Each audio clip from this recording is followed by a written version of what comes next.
Hello students, today we are going to study citizenship and its provisions which are contained under the part 2 of our constitution. First of all, the question that arises in our mind is what is citizenship? What actually means when we say that we are citizen of India? Citizenship is the status of a person who is recognized through custom or law. कोई custom और law होगा country का जहां पर भी वो रह रहा होगा, उस कस्टम या फिर लॉ के जरिए उस पर्सन को एक स्टेटस मिला होगा, वो रिकॉग्नाइज्ड स्टेटस मिला होगा as a legitimate member of a sovereign state, and that state must be a sovereign state. And I have already told you what is a sovereign state, so we don't have to go into the definition of a sovereign state. Although also citizenship is an idea of exclusion because it excludes non-citizens from citizens. The Indian Constitution establishes single citizenship. Indian Constitution does not provide dual citizenship. For example, in France there is a concept of dual citizenship.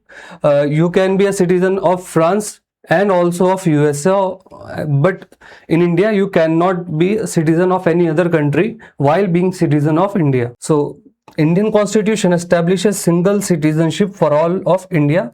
It also means that for each and every state there is no separate citizenship. There is one citizenship that will be work in all in the whole country.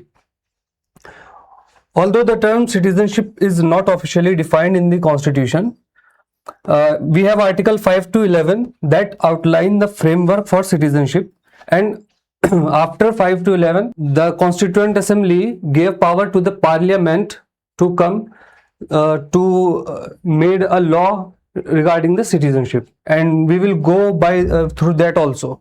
Citizens are full members of Indian state. In the context of India, citizens are full members of the Indian state and owe allegiance to it. What does the allegiance mean? Allegiance का मतलब होता है कि वो जो उसके law है उसको ओबे करेंगे, कंट्री के साथ लॉयल रहेंगे और कंट्री के अगेंस्ट नहीं जाएंगे. They enjoy all civil and political rights. सारे सिविल और पॉलिटिकल राइट्स एंजॉय करते हैं. For example, voting right, for example, freedom of speech and expression, and similar other right, for example, right to education. From the time of Motilal Nehru Committee that has been made in 1928, the Indian leadership was in the favor of concept of jus soli. What is jus soli?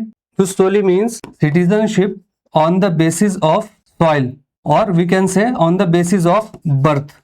There is another concept which is called jus sanguine, which means citizenship on the basis of the blood relation.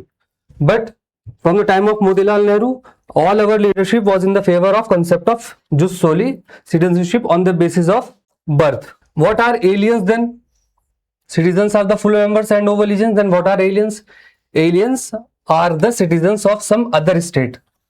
जो aliens होंगे, जरूरी नहीं है कि alien सिर्फ space वालों को ही बोला जाएगा जो अर्थ से बाहर रहते हैं या अर्थ के अलावा बाहर जो लाइफ है, लाइफ फॉर्म है, सिर्फ उसको एलियंस नहीं बोला जाता है. पॉलिटिकल वे में एलियंस उनको भी बोला जाता है जो सिटीजन है किसी दूसरे स्टेट के.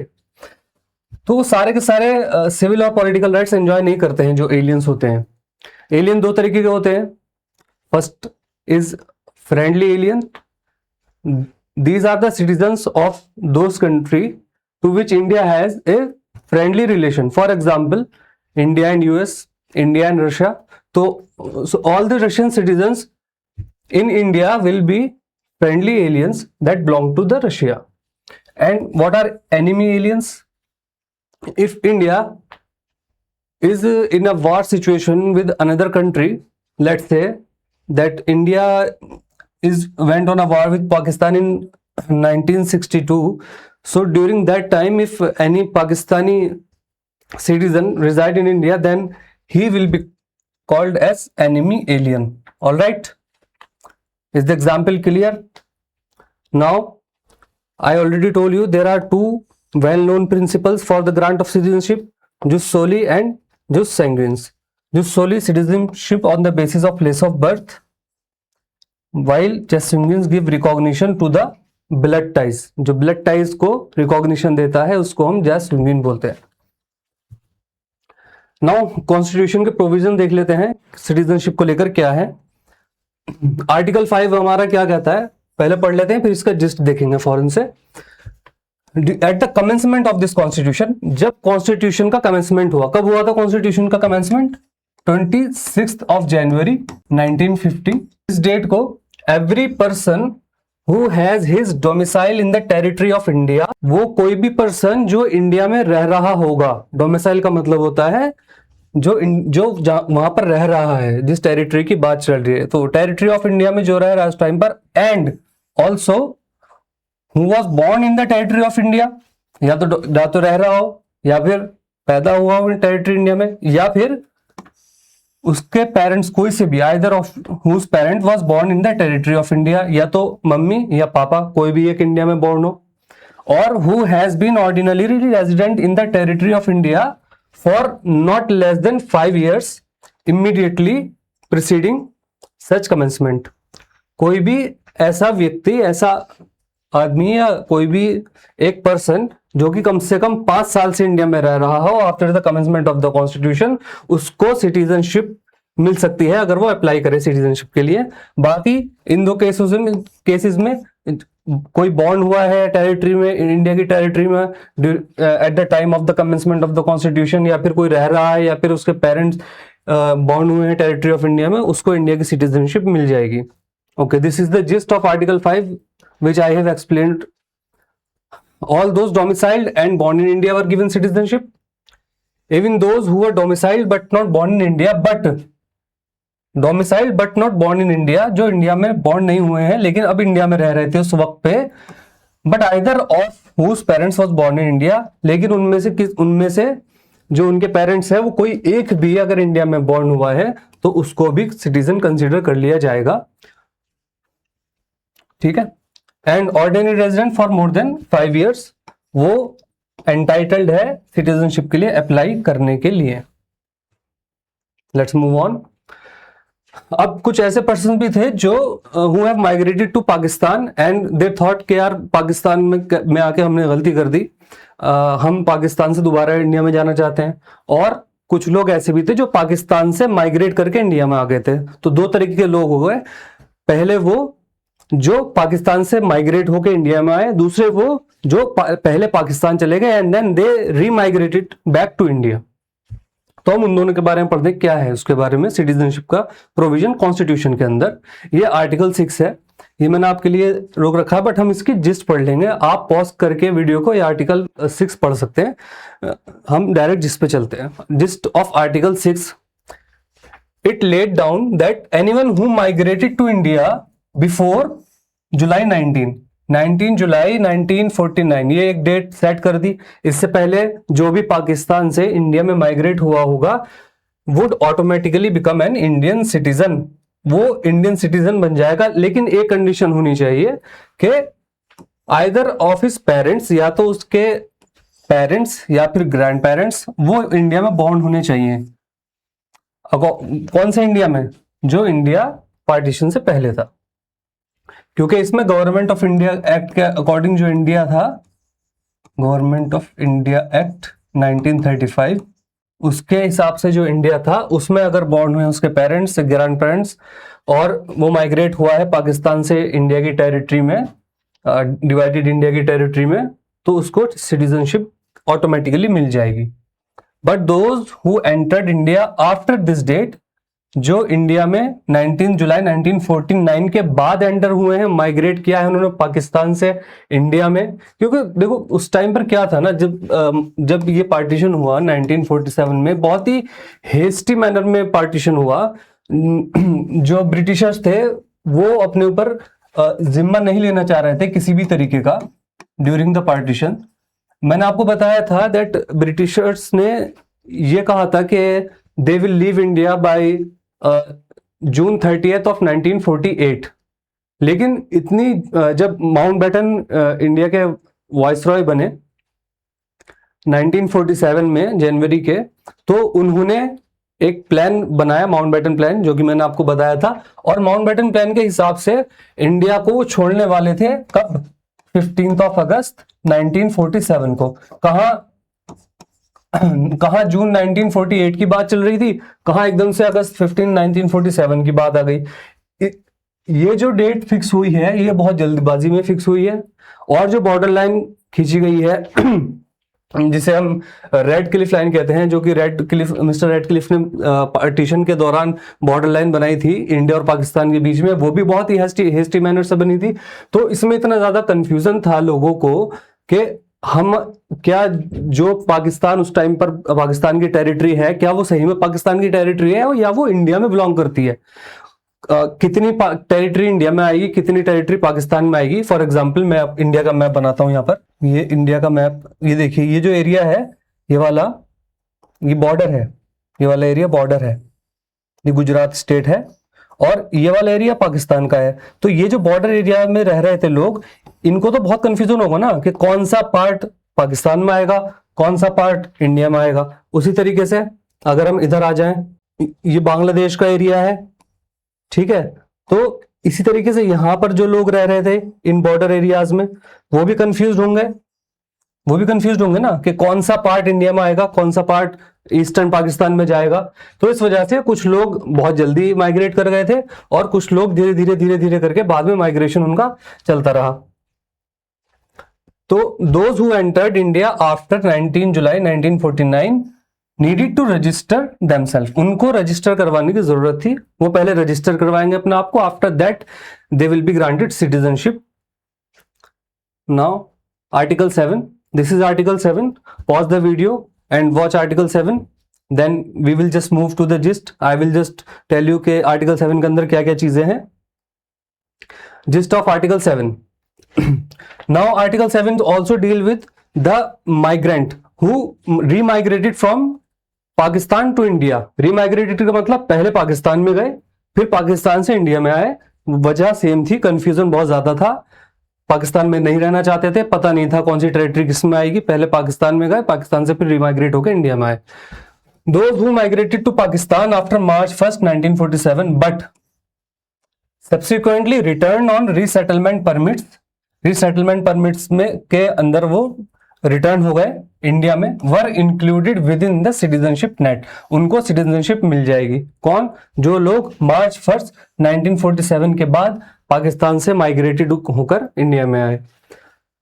The law was more sympathetic to those who migrated from Pakistan and called them refugees, because they were called refugees who were migrated from Pakistan, than to those who in a state of confusion, वो state of confusion में थे, were stranded in Pakistan or went there, या तो जो कि state of confusion में थे, पाकिस्तान में थे, उन्हें पता नहीं था इंडिया में कैसे जाना है। For example many Sikh families, many Muslim families also migrated from Pakistan to India who did not want the partition of India, and there were many Hindu families who migrated from Pakistan to India, and near Delhi there was big camps, in those camps refugees were taken refuge, तो वहां पर refugee थे।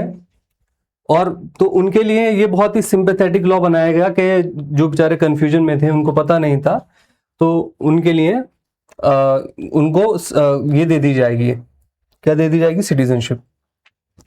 और went there but decided to return soon, कुछ लोग ऐसे तो जो वहां गए फिर बट उन्होंने ये कहा कि नहीं हमें तो इंडिया में ही जाना है वापस, वो जल्दी इंडिया में वापस आ गए। उनके लिए ये आर्टिकल 7 था। अब ये आर्टिकल 8 है, इसकी जिस्ट ये रही है। अब आर्टिकल 8 आप पढ़ लें वीडियो को पॉज करके, और हम जिस्ट पढ़ लेते हैं जल्दी से। आर्टिकल 8 की जिस्ट क्या कहती है? It says that persons of Indian origin, जो इंडियन ओरिजिन के पर्सन है बट रिसाइडिंग आउटसाइड इंडिया, कुछ ऐसे भी तो होंगे जो इंडियन ओरिजिन के होंगे। इंडियन ओरिजिन मतलब या तो वो इंडिया में बॉर्न हो, या फिर उनके पेरेंट्स इंडिया में बॉर्न हुए हो, या फिर उनके ग्रैंड पेरेंट्स इंडिया में बॉर्न हुए हो। कहा तो इंडियन ओरिजिन का ही जाएगा, वो आउटसाइड इंडिया रह रहे हैं। फॉर एग्जांपल या तो यूएसए में रह रहे हैं, कनाडा में रह रहे हैं, जापान में रह रहे हैं, या फिर साउथ अफ्रीका में रह रहे हैं। बहुत सारे साउथ अफ्रीका में थे ना उस टाइम पर जो इंडिया के रेजिडेंट थे, जो कि एज एन इंडेंजर्ड लेबर गए थे या फिर एज मर्चेंट गए थे। फॉर एग्जाम्पल दादा अब्दुल्ला, जिन्होंने दादा अब्दुल्ला कौन थे? जिन्होंने गांधी जी को बुलाया था अब केस लड़ने के लिए। So those were the persons who are residing outside India and at the time of commencement of the constitution may also become citizens of India. वो भी citizen of India बन सकते हैं at the commencement of constitution. कैसे? By registering themselves, अपने आप को register करवा के at the embassy or consular representative of India in that country. In that country, whosoever is the consular, was the consular at that time, or we can say Indian embassy at that time in that country where those persons of Indian origin were residing, they could become Indian citizen by registering themselves as Indian citizens. Okay, now this is Article 9. Article 9 says that there will be no dual citizenship. Dual citizenship in India में नहीं है. No person shall be a citizen of India by virtue of Article 5 or be deemed to be a citizen of India by virtue of Article 6 or Article 8 if he has voluntarily acquired citizenship of any foreign state. अगर किसी शख्स ने, किसी person ने voluntarily कोई किसी foreign state की citizenship को एक्वायर कर लिया है तो फिर वो इंडिया में इंडिया का सिटीजन नहीं रहेगा बाय वर्च्यू ऑफ आर्टिकल 5, 6 और 8. ये क्लियर है? मतलब there is no scope for dual citizenship in India. Article 10, every person who is or is deemed to be a citizen of India under any of the foregoing provisions. Foregoing provisions कौन से हैं? 5, 6, 7, 8, 9. कोई भी person who is or is deemed to be a citizen, जो कि citizen है India का या फिर इंडिया का सिटीजन होने के चांसेस हैं उसके, under the foregoing provisions of this part, that is part 2, shall subject to the provisions of any law that may be made by the parliament continue to be such citizen. जो भी citizen है उस time पर under article 5, 6, 7, 8, ठीक है, इस इन provisions के अंदर जो भी सिटीजन है इंडिया का, वो जो पार्लियामेंट लॉ बनाएगा आगे सिटीजनशिप को क्या कह सकते हैं हम, कंट्रोल करने के लिए या फिर सिटीजनशिप को ट्यून करने के लिए, वो उस लॉ के अंदर भी सिटीजन होगा but subject to the provisions of those law. For example, अगर लॉ में कह दिया है कि आप डुअल सिटीजनशिप रख सकते हैं, जो कि अभी तक नहीं हुआ है, तो फिर वो डुअल सिटीजनशिप ले सकता है कहीं की.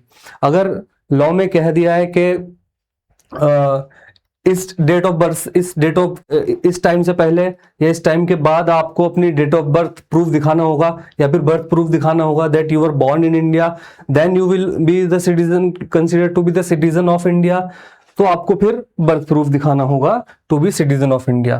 तो पूरी तरीके से कॉन्स्टिट्यूएंट असेंबली ने पार्लियामेंट के हाथ में पावर दे दी थी कि आप सिटीजनशिप को कंट्रोल करने के लिए कुछ भी लॉ बना सकते हैं. यही आर्टिकल 11 कहता है, citizenship in India shall be regulated as per a parliamentary law after the commencement of the constitution. देखो, कॉन्स्टिट्यूशन जब बना और जब कॉन्स्टिट्यूशन फोर्स में आया, उस टाइम पे जो लोग इंडिया में थे या जो लोग इंडिया में आना चाहते थे, उनके लिए कॉन्स्टिट्यूशन में ही दे रखा है कि 5, 6, 7, 8 आर्टिकल्स में कि वो किस तरीके से इंडियन सिटीजनशिप एक्वायर कर सकते हैं. लेकिन उसके बाद अगर कोई इंडिया में आना चाहे या उसके बाद कोई बॉर्न हुआ हो पर्टिकुलर डेट के बाद, फॉर एग्जांपल अगर 50 साल के बाद बॉर्न हुआ है इंडिया में तो फिर उसकी क्या कंडीशन होगी, या 60 साल के बाद बॉर्न हुआ है तो उसकी कंडीशन क्या होगी.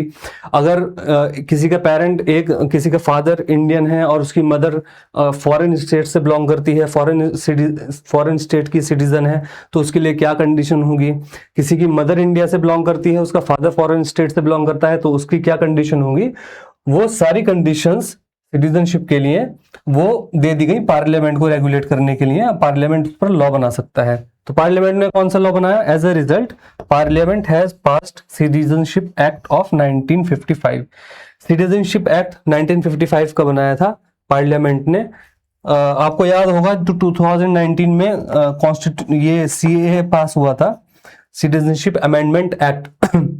इसको लेके बहुत चर्चा में था ये 2019 में. लोगों ने काफी इसके ऊपर वो किया था, धरना दिया था, प्रोटेस्ट किया था. और हम पढ़ेंगे कि ऐसा क्यों था, why did people protested about it. Let's see some additional information. As I have already told you that India contains only single citizenship.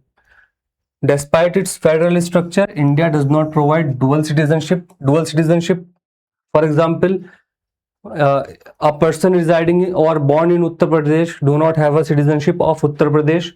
He will be called a citizen of India, not the citizen of Uttar Pradesh. A person born in Kerala or Tamil Nadu or Karnataka will not be called the citizen of such state, but the citizen of India only. However, the Indian Constitution does not define citizenship. Indian constitution ने कभी कहीं भी citizenship को define नहीं किया गया है. Citizenship define हुई है सिटीजनशिप एक्ट में. नेशनल रजिस्टर ऑफ सिटीजन के बारे में भी आपने पढ़ा होगा, एनआरसी. इसको ये भी बहुत चर्चा में रहा है. नेशनल रजिस्टर ऑफ सिटीजन होता क्या है ये भी देख लेते हैं. National register of citizen is a register that contains name of Indian citizens. This register will contain and is containing the names of Indian citizens. The only time the NRC was prepared was in 1951. 1951 में ही NRC को prepared किया गया था. By recording particulars of all the persons enumerated during the 1951 census. 1951 में जो census हुआ था उसके according ही NRC को बनाया गया था. इसके बाद एनआरसी आसाम में ही लगा. आसाम का केस भी है, स्पेशली हम वो पढ़ेंगे कि आसाम में ऐसा क्यों हुआ कि एनआरसी जो आसाम के केस में एनआरसी को अपडेट किया गया. एट प्रेजेंट ओनली आसाम है सच अ रजिस्टर. आसाम में एक एनआरसी का रजिस्टर है जो कि अपडेटेड है. The citizens register sets out to identify foreign nationals in the state that borders Bangladesh. Bangladesh से if someone has take refuge in India or has migrated to India, he will be called an illegal migrant if he or she does not have permission of Indian government. तो उस case में वो foreign nationals ही माने जाएंगे और उन foreign nationals को identify करने के लिए एनआरसी आसाम में एनआरसी का रजिस्टर एक क्रिएट हुआ था. Okay, let's go. Acquisition of citizenship under the citizenship act 1955. अब कैसे एक्वायर कर सकते हैं अब सिटीजनशिप को after the commencement of the constitution, क्योंकि during at the time of the commencement of the constitution मैंने आपको तरीके बता दिए हैं उस टाइम पे कैसे लोग एक्वायर कर सकते थे जो इंडिया में बॉर्न हुए हैं या जिनके पेरेंट्स बॉर्न हुए हैं, जिनके ग्रैंड पेरेंट्स बॉर्न हुए हैं, उन्हें ऑटोमेटिकली सिटीजनशिप मिल जाएगी. जो बाहर से माइग्रेट होकर इंडिया में आए हैं या रीमाइग्रेट होकर इंडिया में आए हैं उनको अपने आप को रजिस्टर करवाना पड़ेगा अगर वो किसी डेट एक पर्टिकुलर डेट के बाद आए हैं, और अगर एक पर्टिकुलर डेट से पहले आए हैं तो भी उनको सिटीजनशिप इजीली मिल जाएगी. लेकिन उसके बाद अब कैसे गवर्न होगी सिटीजनशिप ये देख लेते हैं. ये एक्ट बना था 1955 में. फोर वे हैं, चार तरीके हैं जिनसे इंडियन सिटीजनशिप हम ले सकते हैं. फर्स्ट है बाय बर्थ, और जिसको हम कहते हैं जो सोली. A person shall be a citizen of India by birth if both his parents are citizens of India. If both the parents of a person are citizens of India, then a person if born in India shall be a citizen of India. If one of the parent is Indian citizen and the other is not an illegal immigrant at the time of his birth, ये एक mandatory condition है कि ठीक है दोनों parent जो है वो सिटीजन है इंडिया के, लेकिन अगर ऐसा केस है कि एक पेरेंट ही इंडियन सिटीजन है बट अदर पेरेंट जो है वो फॉरेन नेशनल है, he or she must not be an illegal immigrant. वो illegal immigrant नहीं होना चाहिए at the time of birth. तभी उस बच्चे को सिटीजनशिप मिल पाएगी जो इंडिया में बॉर्न हुआ है. अब इसमें चेंजेस देख लेते हैं क्या हुआ है. ये 1987 में सिटीजनशिप एक्ट हमारा अमेंड हुआ था. 1987 में क्या किया गया था, that citizenship by birth was irrespective of parents nationality. Parents की नेशनैलिटी का कोई जिक्र नहीं था बाय बर्थ को लेकर. तो अगर कोई भी बच्चा इंडिया में बॉर्न हुआ है, it doesn't matter if his or her parents belong to India, ये मैटर नहीं करता है. ही or she will be a citizen of India just by virtue of taking birth on the Indian soil. Till 2003, then again we have an amendment in 2003. In this amendment, citizenship was given if either of parent is an Indian citizen. अगर कोई भी एक parent Indian citizen है, पहले तो दोनों parents को Indian citizen होना था, पेरेंट्स की नेशनैलिटी के ऊपर ये अमेंडमेंट लगाया गया कि पेरेंट्स दोनों ही इंडियन होने चाहिए। फिर क्या कहा गया कि कोई भी एक पेरेंट भी अगर इंडियन सिटीजन है तो वो भी चलेगा, बस दूसरा पेरेंट इलीगल इमिग्रेंट नहीं होना चाहिए। ये तो हो गया बाय बर्थ। 4 वेज में से पहला वे। दूसरा वे है बाय डिसेंट। डिसेंट मतलब किसी चाइल्ड के जो पेरेंट्स हैं वो दोनों इंडियन सिटीजन हैं, बट वो चाइल्ड आउटसाइड इंडिया में पैदा हुआ है, तो वो भी अपना इंडियन सिटीजनशिप एक्वायर कर सकता है। कैसे? Within 1 year of his birth, his or her parents, if they register his or her birth at Indian embassy or consular representative, then he will be granted Indian citizenship. A person born outside the territory of India to either of the parent as Indian citizen, कोई एक भी parent अगर Indian citizen है और उनके कोई बच्चा कोई बाहर पैदा हुआ है, he or she shall be a citizen of India if his or her birth is registered at the Indian embassy या फिर consular representative in that country within a year or within the extended period. If extended period is provided by a law, then within that extended period, if his or her birth is registered, तो वो Indian citizen माना जाएगा। 2004 से पहले requirement ही नहीं थी registration की। अगर इंडियन पेरेंट किसी एक भी इंडियन पेरेंट के कोई बेबी हुआ है इंडिया से बाहर, तो वो ऑटोमेटिकली इंडियन सिटीजन होगा, उसको जरूरत नहीं है रजिस्टर करवा के इंडियन सिटीजनशिप लेने की। लेकिन अगर उसके पेरेंट्स उसको, फॉर एग्जांपल अगर वो यूएस में पैदा हुआ है और उसके पेरेंट्स उसको यूएसए की सिटीजनशिप दिलवा देते हैं, तो फिर उस केस में उसको इंडिया की सिटीजनशिप नहीं मिलेगी, because there is no provision for the dual citizenship in India. तो 2004 से पहले there was no requirement of registration, and before 1992 the provision was not gender equal. मतलब जेंडर इक्वलिटी क्यों नहीं थी? Because it was said in this act before 1992 that the father must be Indian citizen. If mother is the Indian citizen of the child born outside India, then he or she will not be granted Indian citizen. The provision was not gender equal, and a person could be a citizen of India when born outside India territory only if she or he was born to an Indian father. अगर वो एक Indian mother है, उसकी father उसका foreign national है, तो फिर उसको इंडियन सिटीजनशिप नहीं दी जाएगी। ये जेंडर इक्वालिटी के अगेंस्ट था, लेकिन इसको 1992 में अमेंड करके क्या कर दिया गया कि अब वो किसी भी पेरेंट कोई भी हो सकता है, चाहे फादर इंडियन सिटीजन हो या मदर इंडियन सिटीजन हो, तो उसको इंडियन सिटीजनशिप मिल जाएगी। कंडीशन एक है, सिर्फ उसकी बर्थ को रजिस्टर करवाना पड़ेगा एम्बेसी में। ये हो गया दूसरा तरीका। The third way is by registration. The law under section 5 of this act, section 5 of citizenship act 1955 क्या कहता है? ये provides for acquisition of citizenship through registration. Persons of Indian origin और persons married to Indian citizens.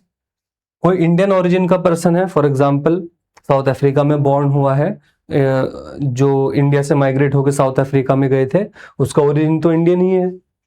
या फिर America में born हुआ है इंडियन पेरेंट्स से, तो उसका ओरिजिन तो इंडियन ही है। या फिर कोई पर्सन वो जिसने किसी इंडियन सिटीजन से शादी कर ली है, वो भी इंडिया का सिटीजन बन सकता है। कैसे? By process of registration. But there are some mandatory conditions. कुछ मैंडेटरी कंडीशंस हैं जो फॉलो करनी होंगी। वो क्या है? A person of Indian origin, जो इंडियन ओरिजिन का पर्सन होगा, who has been a resident of India for 7 years before applying for registration. To apply for registration he or she must be a resident of India for 7 years। इससे पहले registration करवाने जाएंगे तो मना कर दिया जाएगा कि आप अगर इंडियन ओरिजिन के हैं तो भी आपको नहीं दी जाएगी citizenship. A person of Indian origin who is a resident of any country outside undivided India से बाहर अगर कोई भी पर्सन रह रहा था उस टाइम पे, तो उसको भी इंडियन, अगर वो इंडियन ओरिजिन का है तो उसको भी सिटीजनशिप दे दी जाएगी by means of registration. But वो बांग्लादेश में या पाकिस्तान में ना रह रहा हो, क्यों? क्योंकि उस टाइम पर ही, जिस टाइम पर हमारा कॉन्स्टिट्यूशन फोर्स में आया था, कॉन्स्टिट्यूशन में ये साफ साफ लिखा हुआ था कि कोई भी अगर पाकिस्तान से माइग्रेट होकर आता है या रिमाइग्रेट होकर आता है तो उसको हम ऑलरेडी दे देंगे citizenship. A person who is married to an Indian citizen and is ordinarily resident for 7 years before applying for registration.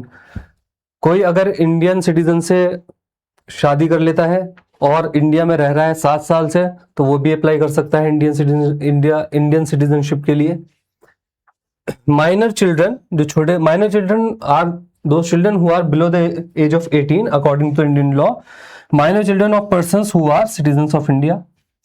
कोई सिटीजन ऑफ इंडिया है, वो बाहर रह रहे हैं या फिर इंडिया में ही रह रहे हैं, और उनके जो चिल्ड्रन है वो भी below the age of 18 है, then they can also gain Indian citizenship by the process of registration.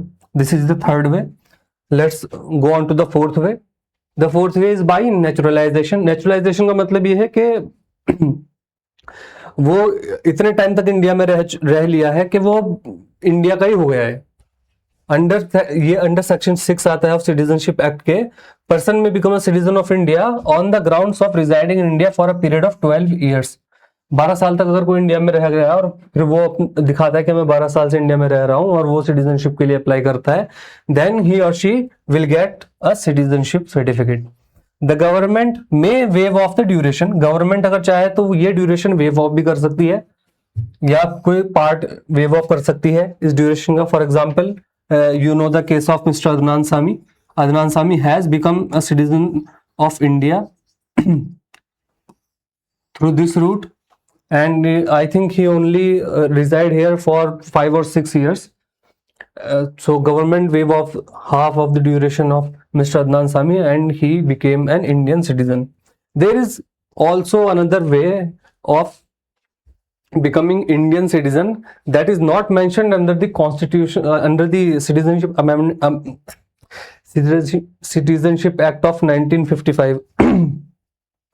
But that way, let us see what is that way. Okay, that way is by incorporation of a territory.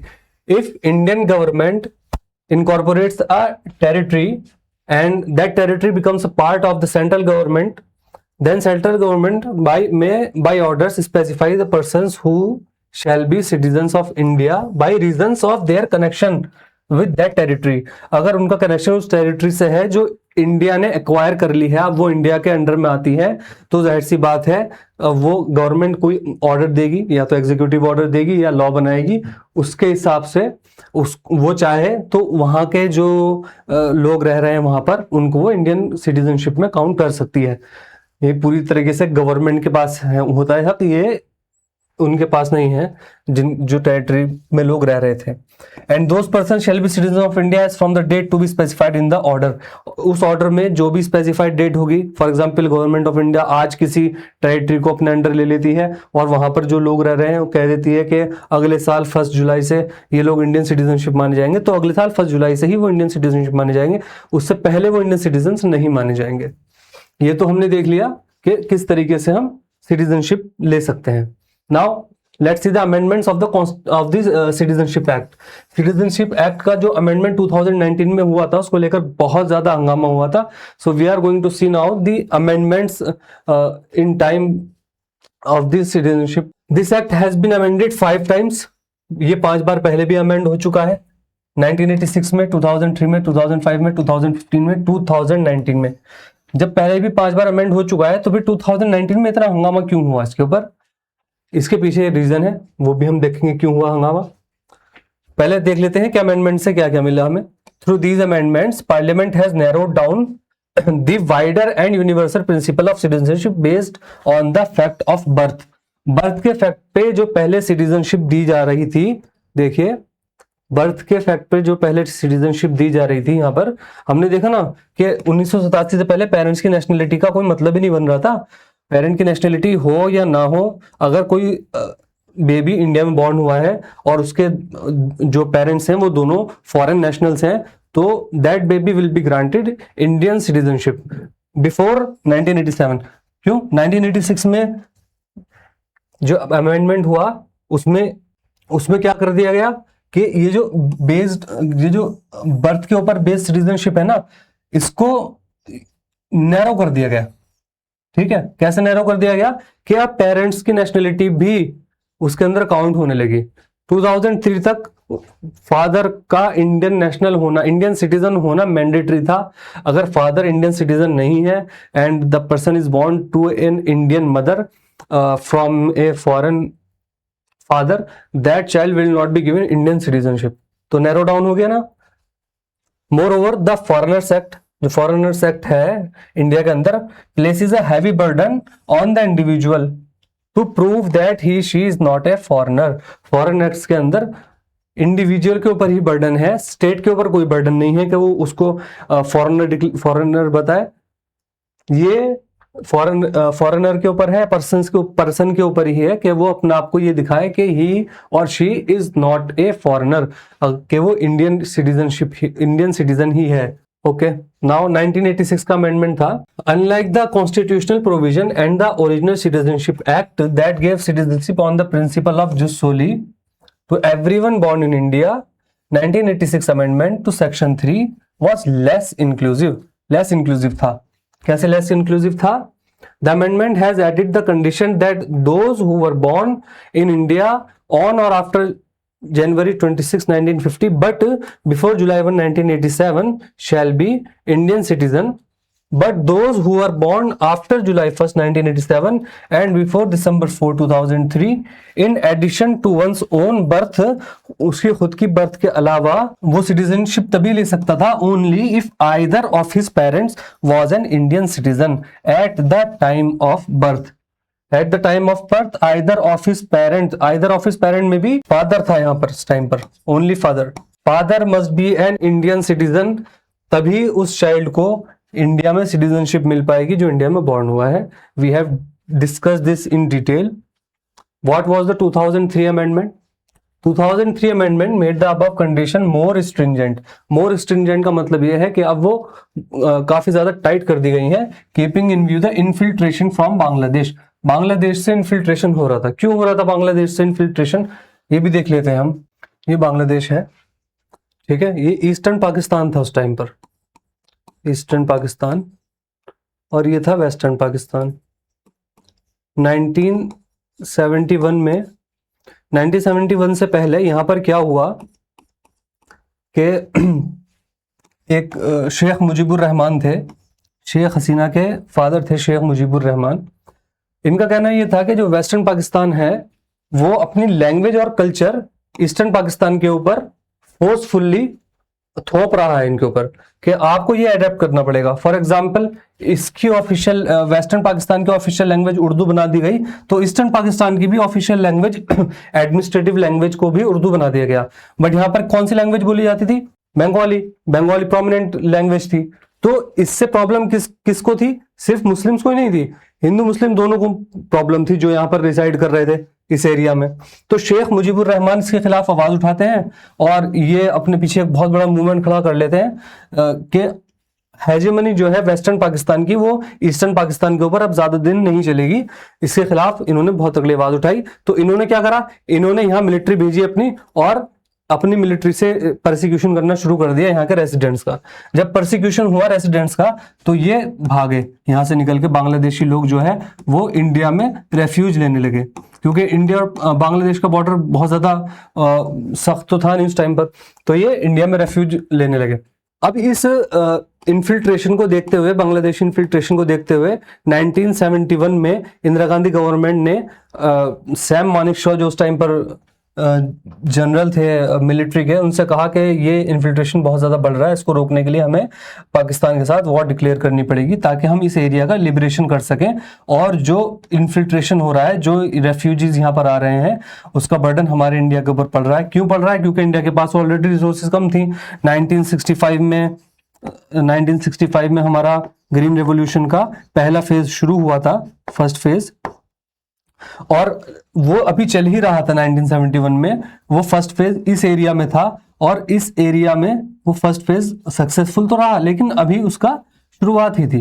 तो यहाँ पर जो आ रहे हैं वो एक तो job ले रहे हैं, और यहाँ पर उनको खाना देना पड़ रहा है, जाहिर सी बात है। अगर कोई गरीब है तो इंडिया में बहुत पहले से चल रहा है पीडीएस का सिस्टम, तो बहुत ज़्यादा इश्यूज हो गए थे।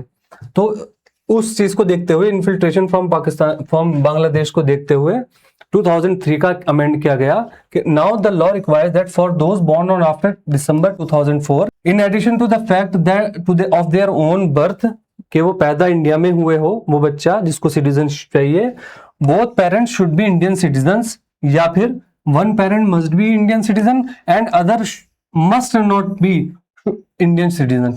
Illegal immigrant, sorry, illegal migrant नहीं होना चाहिए जो दूसरा पेरेंट है। फॉर एग्जाम्पल, यहाँ से अगर कोई आया है तो वो इलीगल इमिग्रेंट ही हुआ ना, उसने अगर अपने आप को रजिस्टर नहीं करवाया, वो रेफ्यूजी है, वो यहाँ का सिटीजन तो हुआ नहीं इंडिया का। तो अगर कोई इंडियन सिटीजन किसी इलीगल इमिग्रेंट से शादी कर लेता है और उनका कोई बेटा होता है, बेटी होती है, तो उसको इंडियन सिटीजनशिप नहीं मिलेगी आफ्टर दिसंबर, ये दिसंबर 2004 को लागू हुआ। इससे पहले अगर कोई पैदा होता है और उसका कोई भी एक पेरेंट जो है वो इंडियन सिटीजन है, और इट डजेंट मैटर के दूसरा पेरेंट इलीगल माइग्रेंट है या नहीं है, उसे इंडियन सिटीजनशिप मिल जाएगी। ये जो अमेंडमेंट लागू हुआ वो दिसंबर 2004 को लागू हुआ। With these restrictive amendments, India has almost moved towards the narrow principle of jus sanguinis। अभी हमने देखा था कि जुसोली को ज्यादा प्रिफर्ड करा था हमने, जुसोली मतलब on the basis of place of birth, but अब हमने देखा कि धीरे धीरे हम ब्लड रिलेशन की तरफ बढ़ने लगे कि पेरेंट्स से ब्लड रिलेशन ही तो होता है, हम ब्लड रिलेशन की तरफ बढ़ने लगे। This lays down that illegal migrant can not claim citizenship by naturalisation. इस अमेंडमेंट ने ये भी ऐड कर दिया कि जो इलीगल माइग्रेंट हैं वो कितने भी साल रह लें इंडिया में, it doesn't matter, they can not claim citizenship on the basis of naturalisation. Naturalisation में क्या था कि अगर कोई भी बाहर का नागरिक, फॉरेन नेशनल जो इलीगल इमिग्रेंट नहीं है, वो इंडिया में रह रहा है 12 साल तक, 12 साल से, तो वो नेचुरलाइजेशन के प्रोसेस से अपने आप को इंडियन सिटीजन रजिस्टर करवा सकता है। ये हमने देखा अमेंडमेंट। नाउ अब देखते हैं कि अमेंडमेंट ऑफ सिटीजनशिप एक्ट 2019, ये जो एक्ट था ये क्या था। ये सबसे लेटेस्ट अमेंडमेंट है सिटीजनशिप एक्ट में।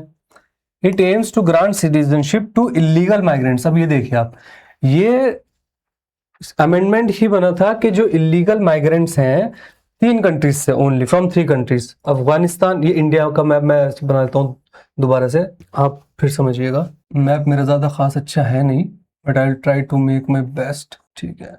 और ये मान लीजिए बांग्लादेश है, ये वाला एरिया, ये पाकिस्तान है, और ये अफगानिस्तान है, ठीक है।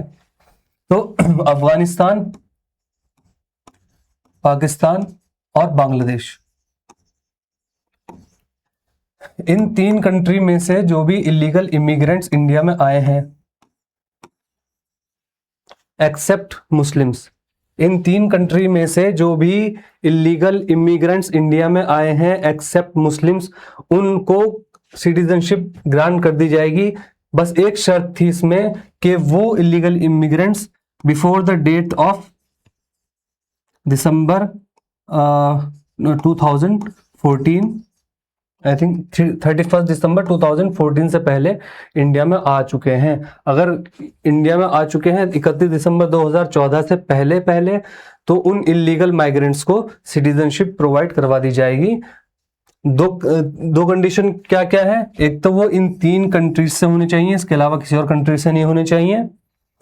दूसरी कंडीशन ये है कि वो 31 दिसंबर 2014 से पहले आने चाहिए। और उसमें कौन कौन आ जाता है, एक्सेप्ट मुस्लिम सारे ही आ जाते हैं, Hindu, Sikh, Buddhist, Jain, Parsi, Christian faith, कोई भी है वो अगर इलीगल इमिग्रेंट है from these 3 countries into India, then he will be grant citizenship according to this amendment act. अब समझे आप क्यों इसको लेकर इतना हंगामा हो रहा था।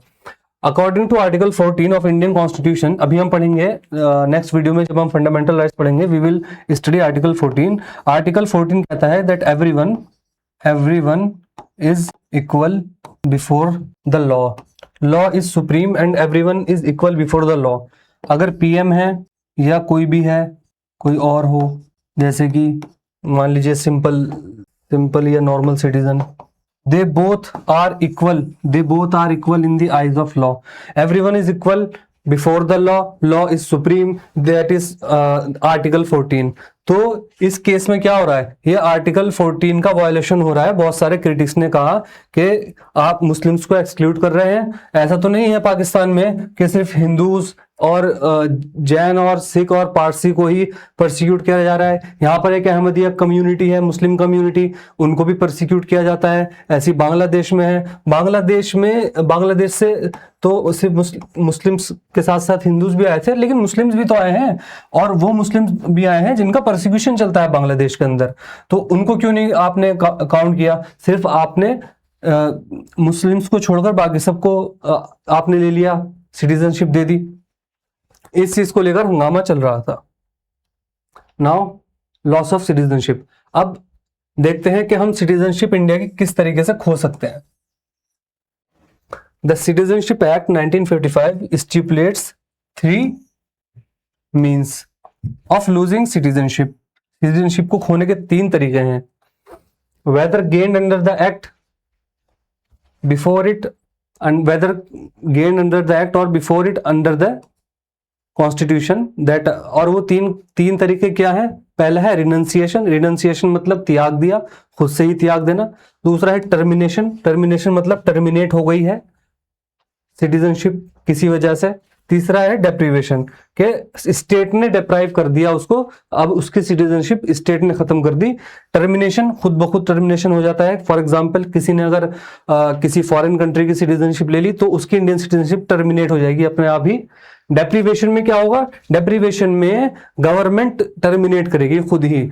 जरूरी नहीं है कि वो फॉरेन किसी और कंट्री का सिटीजनशिप ले, कोई और वजह भी हो सकती है उसको डेप्रीवेट करने की। फॉर एग्जाम्पल अगर वो इंडियन कॉन्स्टिट्यूशन की इज्जत नहीं करता है, या फिर इंडिया की इज्जत नहीं करता है, या फिर इंडिया के रूल्स एंड रेगुलेशंस लॉज को नहीं मानता है, कॉन्स्टिट्यूशन को कोई नहीं मानता है, तो उसको डिप्राइव किया जा सकता है इंडियन सिटीजनशिप से। आइए आगे पढ़ लेते हैं इस चीज को। Renunciation. Any Indian citizen can renounce his her citizenship by making a declaration as per citizenship rules 2009। According to government data, कितने 16 lakh Indians have renounced their Indian citizenship since 2011, including 2,25,620 people in 2023। 2011 से अब तक लगभग 16 से 17 lakh Indians ने अपनी Indian citizenship को त्याग दिया है, रिनाउंस कर दिया है। और 2011 से 2003 तक, सॉरी सिर्फ 2003 में 2,25,620 लोगों ने अपनी सिटीजनशिप को छोड़ा था। ये बहुत हाईएस्ट रेट है जिस हिसाब से इंडियंस अपनी सिटीजनशिप को छोड़ रहे हैं, रिनाउंस कर रहे हैं। आपने देखा होगा इसी से जुड़ा हुआ, अगर आपको करंट अफेयर्स आपने पढ़ा होगा, H1B वीजा जो है यूएसए का। H1B वीजा क्या है? H1B वीजा जो यूएसए में पढ़ने जाते हैं या काम करने जाते हैं उनको मिलता है, और इंडिया के लोग सबसे ज्यादा इस वीजा का इस्तेमाल कर रहे थे, इंडिया और चाइना के लोग। तो इस वीजा के जरिए इंडिया के लोग यूएसए की सिटीजनशिप गेन कर लेते थे कुछ टाइम बाद, और इंडिया की सिटीजनशिप को रिनाउंस कर देते थे। ये तो हम सिर्फ 2011 से अब तक का देख रहे हैं कि 16 से 17 लाख इंडियंस ने अपनी सिटीजनशिप को रिनाउंस कर दिया। इससे पहले काफी सारे सिटीजन्स ने अपनी सिटीजनशिप को रिनाउंस कर दिया इंडिया में, जो कि कनाडा चले गए, यूएसए चले गए, बहुत सारे साउथ अफ्रीका चले गए, या फिर आपके इधर गल्फ कंट्रीज में चले गए हैं, काफी सारे जापान भी चले गए हैं, कोरिया भी गए हैं। तो रिनंसिएशन देख लिया हमने। दूसरा क्या था? Termination. Let's see what is termination. If an Indian citizen willingly acquires citizenship in another nation, अगर उसने विलिंगली वॉलंटरीली सिटीजनशिप ली है किसी दूसरे नेशन में, then his or her Indian citizenship is terminated. ठीक है। ये प्रोविजन वॉर के टाइम पे अप्लाई नहीं होता है, क्योंकि हो सकता है डर की वजह से या किसी और वजह से, या फिर भूख, या फिर जो एक फैमिन आ जाता है उसकी वजह से कहीं और की सिटीजनशिप लेनी पड़ जाए किसी को, ये भी प्रॉब्लम है। वॉर के टाइम पे ये प्रोविजन एप्लीकेबल नहीं होता है टर्मिनेशन का। अब देखते हैं डेप्रीवेशन क्या होता है।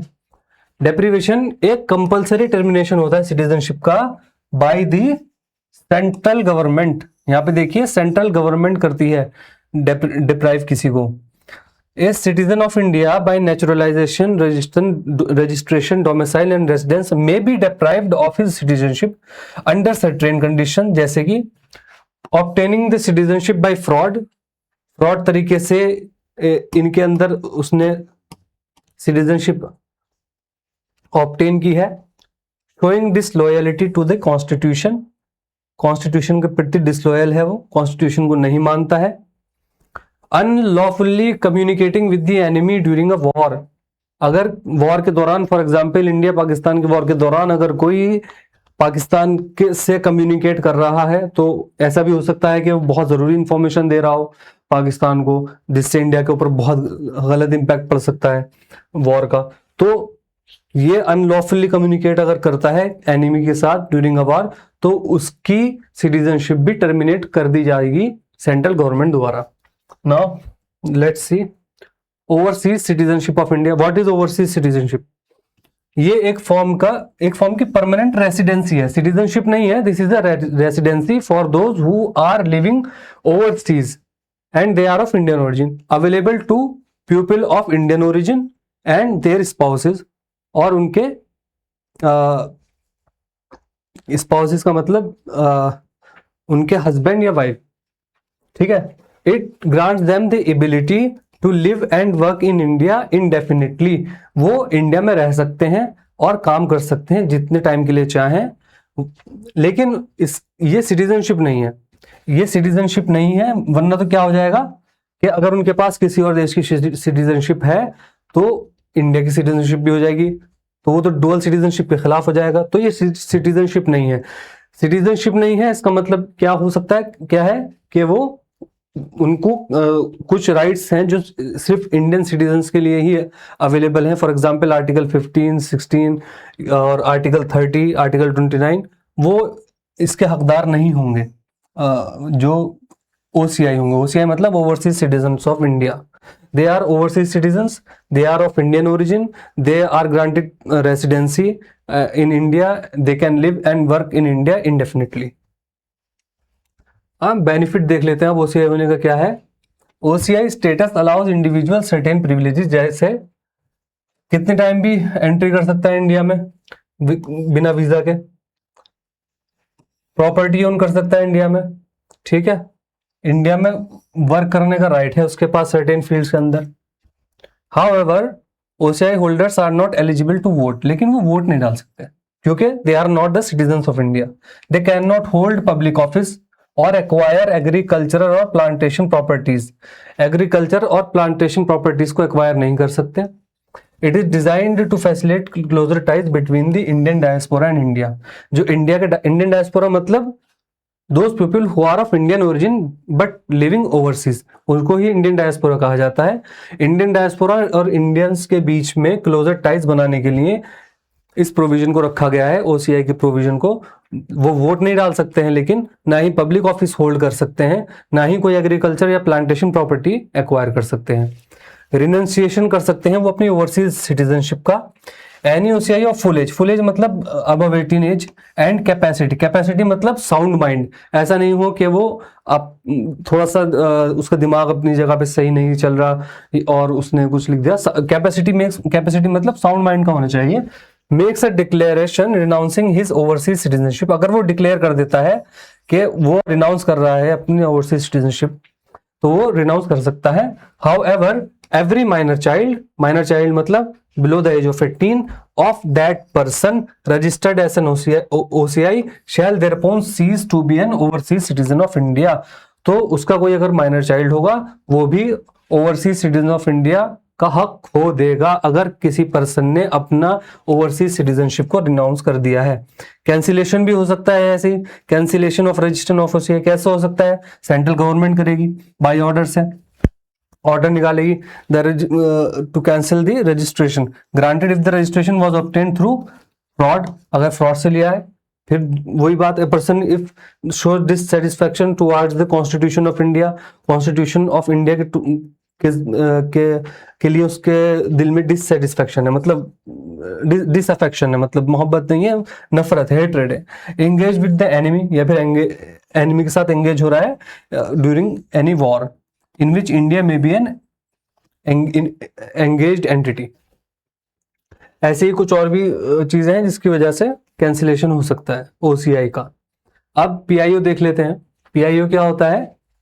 पीआईओ वो पर्सन है जो कि इंडियन नेशनल है या फिर उसके एंसेस्टर्स इंडियन थे, इंडियन नेशनल्स हैं, मतलब दादा परदादा या parents, and now who holds citizenship or nationality in another country, he she has a foreign passport, उसके पास फॉरेन पासपोर्ट है, इंडिया में रह रहा है, नेशनलिटी और सिटीजन दूसरी कंट्री की है, लेकिन उसके पेरेंट्स, उसके ग्रैंड पेरेंट्स और उसके परदादा वो इंडिया के ही सिटीजन्स थे। ऐसे पर्सन को हम बोलते हैं PIO, person of Indian origin होता है इसका मतलब। Now let's say different scenario. हाँ, अब आसाम की बात कर लेते हैं कि आसाम में क्या चल रहा है, क्यों आसाम में इतना एनआरसी को लेकर, एनआरसी इंडिया में, पूरी इंडिया में लागू करने की बात चली थी ना, पहले तो एनआरसी आसाम में ही हुआ था, तो देख लेते हैं आसाम में हुआ क्या। Assam witnessed large scale illegal migration from erstwhile eastern Pakistan, जो ईस्टर्न पाकिस्तान था उस टाइम का, जो आज के टाइम का बांग्लादेश है, उस टाइम पर इलीगल माइग्रेशन बहुत ज्यादा हो रहा था आसाम के अंदर, before and after 1971 from present day Bangladesh. पहले भी हो रहा था, बाद में भी हुआ है, 1971 के वॉर के पहले भी हुआ है, बाद में भी हुआ है, ये चीज याद रखिएगा। This led to 6 year long Assam movement, 6 साल लंबा आसाम मूवमेंट चला, कब से कब तक? 79 से 85 तक, फॉर डिपोर्टिंग इलीगल माइग्रेंट्स। अब सोचिए आप, 1985 तक चला, फिर 1986 में सिटीजनशिप एक्ट में अमेंडमेंट हो गया कि पेरेंट्स जो है, कोई भी एक पेरेंट इंडिया का होना चाहिए, बाहर का नहीं होना चाहिए। अब आप कनेक्ट कर सकते हैं इससे आसानी से।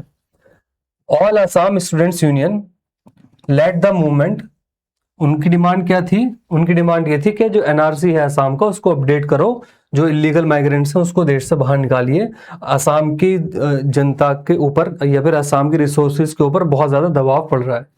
जो 1951 के बाद आए हैं आसाम के अंदर इलीगल माइग्रेंट बनकर बांग्लादेश से, मतलब ईस्टर्न पाकिस्तान से, उनको प्लीज आप डिपोर्ट करिए। आसाम के जो रिसोर्सेज हैं, आसाम के जो जॉब्स हैं, वो ये लोग ले जाते हैं, आसाम के लोगों को कुछ नहीं मिल पाता। दूसरी बात यह है कि आसाम का और बंगाल का कल्चर काफी डिफरेंट है, तो अगर आसाम के लोग माइनॉरिटी में पहुंच जाएंगे और बंगाल के लोग मेजोरिटी में पहुंच जाएंगे तो इनकी कल्चरल हेजेमनी को भी नुकसान पहुंच सकता है, इनका कल्चर भी डिस्ट्रॉय हो सकता है। Assam movement against illegal immigration eventually led to the historic Assam Accord of 1985. Assam Accord sign हुआ 1985 में मूवमेंट लीडर्स और राजीव गांधी गवर्नमेंट के बीच में। इस असम अकॉर्ड ने its set 25th of March 1971 as the cut off date. किस चीज की cut off date? Deportation of illegal migrants. Illegal migrants को डिपोर्ट करने की कट ऑफ डेट रख दी मार्च 25, 1971। Since the cutoff date prescribed under Article 5 and 6 of the Constitution of July 1949, to give force to the new date, an amendment was made to the Citizenship 1955 and a new section 6A was introduced. 6A में पढ़ते हैं आपकी cut off date का क्या मतलब है, आइए ये 6A के बारे में ही है। Identification of foreigners as needed by Section 6A was to be done under the Illegal Migrants Determination Tribunal Act 1983, which was applicable only in Assam, while the Foreigners Act 1946 was applicable in the rest of the country. इसका मतलब यह है कि जो लोग भी इस date के बाद इस डेट के बीच में जो लोग आए हैं, वो उन लोगों को इस कंडीशन पे इंडिया की सिटीजनशिप दी जाएगी कि वो एटलीस्ट 10 साल इंडिया में रहे हैं, जो इस डेट के बाद आए 1971 के बाद 10 साल तक अगर वो इंडिया में रहे हैं तो उनको इंडियन नेशनलिटी दे दी जाएगी, मतलब सिटीजनशिप दे दी जाएगी। इसके ऊपर हंगामा भी हुआ था काफी। अब ये जो illegal migrants determination by tribunal act है 1983 का, इसके प्रोविजंस ने बहुत ज्यादा डिफिकल्ट कर दिया इलीगल इमिग्रेंट्स को डिपोर्ट करना, क्योंकि मैंने बताया ना वो 10 ईयर्स के बाद उनको सिटीजनशिप दे देगा, वो करा था इसके अंदर कि अगर आप 10 साल तक रहेंगे इंडिया में तो आपको सिटीजनशिप मिल जाएगी। सरबनंदा सोनोवाल उस टाइम पर तो वो कुछ नहीं थे, बट वो अभी फिलहाल एक्स चीफ मिनिस्टर हैं आसाम के, उस टाइम पर वो इस मूवमेंट का हिस्सा थे। उन्होंने क्या करा, उन्होंने इस एक्ट के खिलाफ पिटीशन डाली सुप्रीम कोर्ट में, और सुप्रीम कोर्ट ने उस एक्ट को स्ट्रक डाउन कर दिया। कौन से एक्ट को? इस वाले एक्ट को, IMDT act, illegal migrant determination by tribunal act 1983 को स्ट्रक डाउन कर दिया। जब सुप्रीम कोर्ट ने इसको स्ट्रक डाउन मतलब कैंसिल ही कर दिया, ये एक्ट फिर इस एक्ट का कोई मतलब नहीं बनता, तो this act was eventually replaced with the foreigners tribunal for Assam order. इसको रिप्लेस करके फॉरेनर्स ऑर्डर निकाल दिया 2006 में, उससे पहले नहीं। देखिए कितना लंबा चला होगा केस ये। वो केस ये ऑर्डर्स को फिर किसी ने सुप्रीम कोर्ट में चैलेंज कर दिया, सुप्रीम कोर्ट ने फिर इसको स्ट्रक डाउन कर दिया। IMDT केस में क्या था, कोर्ट ने कहा कि considered classification based on geographical considerations to be a violation of the right to equality under article 14। Article 14 के अंदर क्लासिफिकेशन करना सिर्फ ज्योग्राफिकल कंडीशंस पर, वो एक वायोलेशन होगा राइट टू इक्वालिटी का। फॉर एग्जांपल, कोई अगर आसाम से बिलोंग कर रहा है और कोई अगर मणिपुर या मिजोरम या त्रिपुरा से बिलोंग कर रहा है और कोई उत्तर प्रदेश से बिलोंग कर रहा है, तो आप उनके बीच में किसी तरीके का डिस्क्रिमिनेशन नहीं कर सकते। ये इंडियन कॉन्स्टिट्यूशन इसकी इजाजत नहीं देता है। आर्टिकल 14 के अंदर everyone is equal, everybody is equal before the eyes of law. We have completed our class for today, and in the next section we will start a very important topic, which is fundamental right, which is contained in the part 3 of the constitution. I have a request to all of you, please first read first 5 fundamental rights. We will discuss 3 or 5 fundamental rights in the next class. तो इसको पढ़कर आइएगा।